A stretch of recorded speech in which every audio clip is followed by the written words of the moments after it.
Ready to go when you are. I heard you speak this morning about public transport, and for somebody who lives an hour out of Auckland, when a lot of people talk about public transport, they always talk about city transport. You know, they never talk about the connectivity between regional and city, and we can't get there.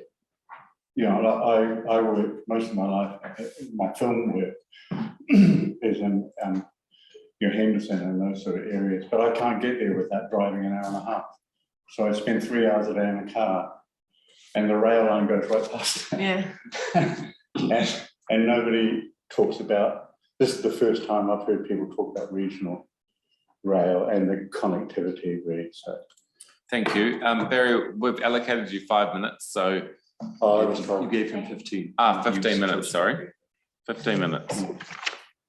So we'll invite you to get started and leave some time for questions at the end.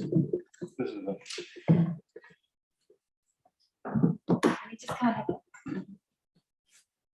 Well, I'd be good with that to have a bit of that's my favourite.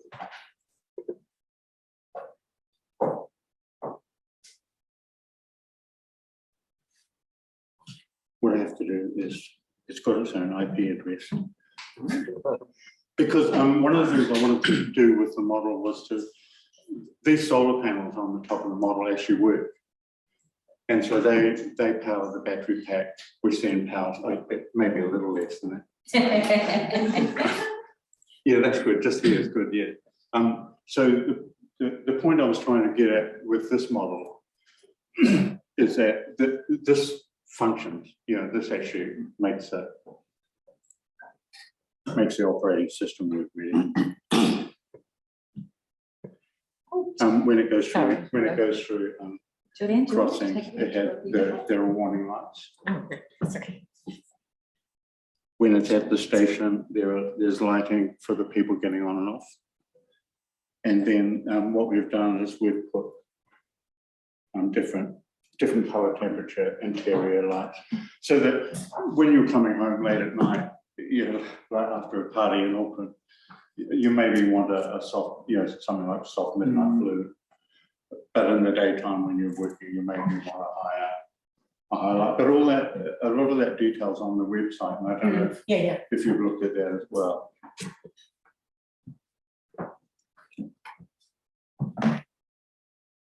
My background is in design, in three-dimensional design, and somebody once said to me, you know, what do you care about rail? And what I care about rail, it's that in the 90s, before John Britton died, I worked with him, and we worked on a project called Cathedral Junction. And Cathedral Junction was about the interconnectedness of the light rail system, the trams. And then his idea was to, we were going to buy one of the old twin set rail cars, and John being John, we would have repowered it, you know, but that was the idea, to connect, because he was financing all that himself, so he wasn't concerned about what other people thought so much. But that was his idea then, and that was in the mid-90s.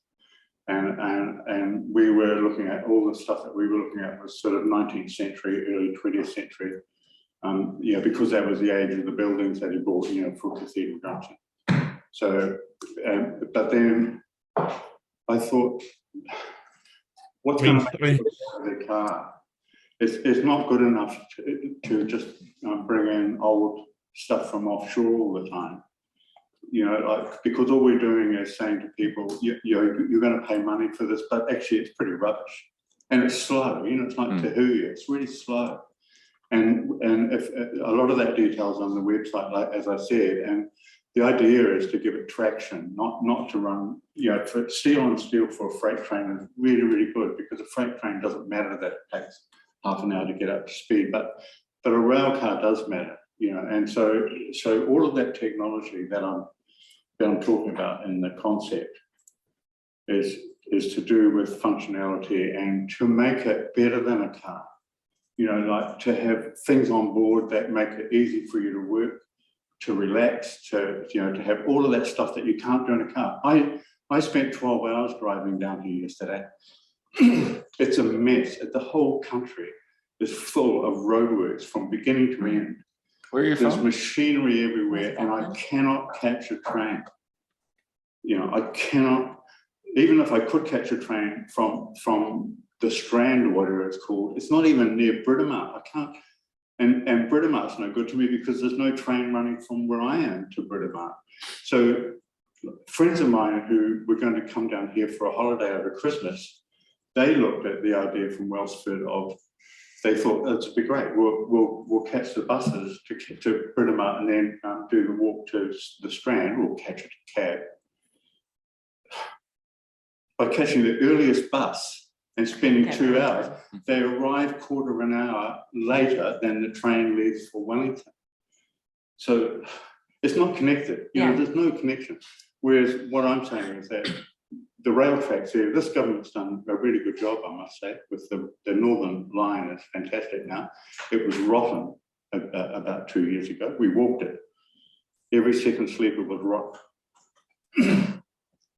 And now it's a really good piece of infrastructure, and it would be really good to see it used. And it needs functionality, and it needs to take off. It needs to go.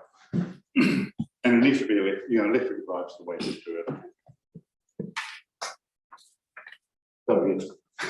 So, thank you. Question to members. Dan Rosborn. Yeah, just have a look at your submission here. So it says solar turbine electric. So yeah. So each rail unit is self-powered, is it? Self-powered. Yeah, okay. And when we looked into the idea of using turbine generators, are used as what they're called extended trucks in America.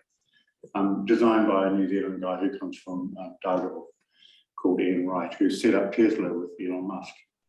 But now he deals just with trucks. And the idea of the turbine generators is that you can burn anything in the basement, apart from petrol.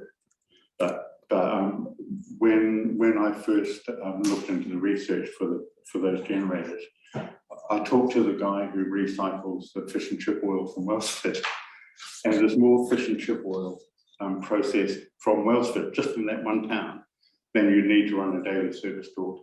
Because remember too, the thing that's not mentioned in STE, solar turbine electric, is that you plug it in at night, obviously.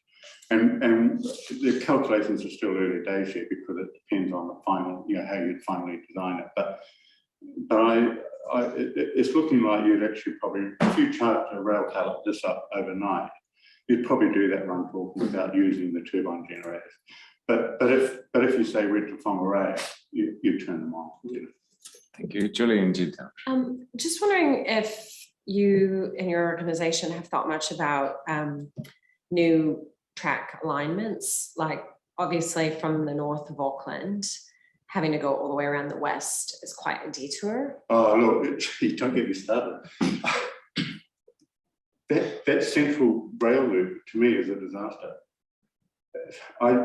From my point of view, I thought that the only tunnel that should have been dug from Britomart was to the North Shore. Quite true. But having said that, that is the track alignment. Yeah, and all I'm saying is that we've got this infrastructure, so what we need to put on it is something 21st century. We keep importing old stuff, from offshore, and they're different.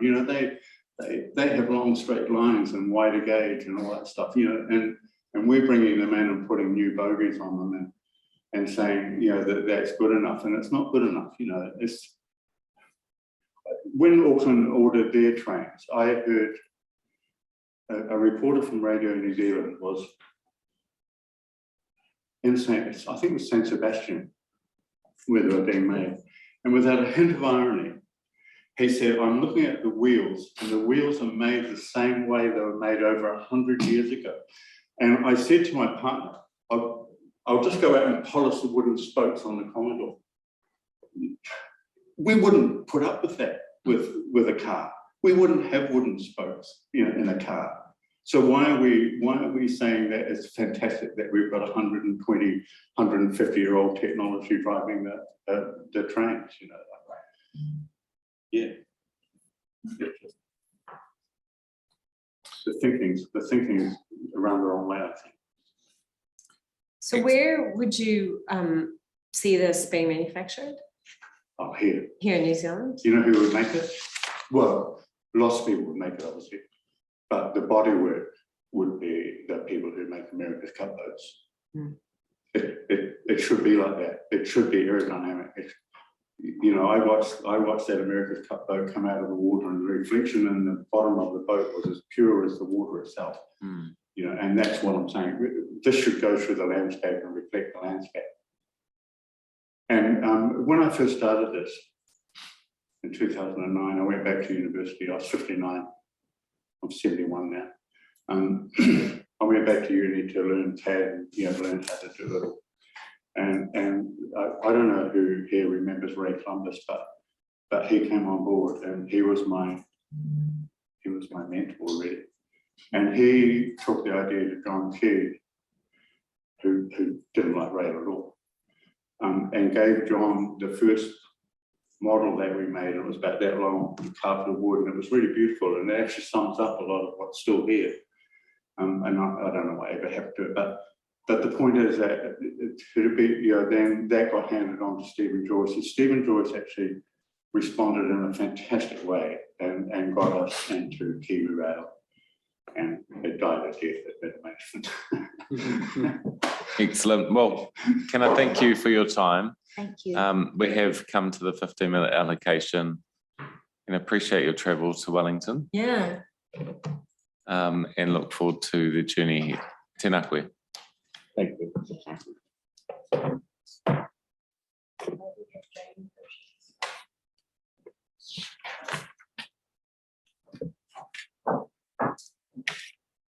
Kia ora, Gabe.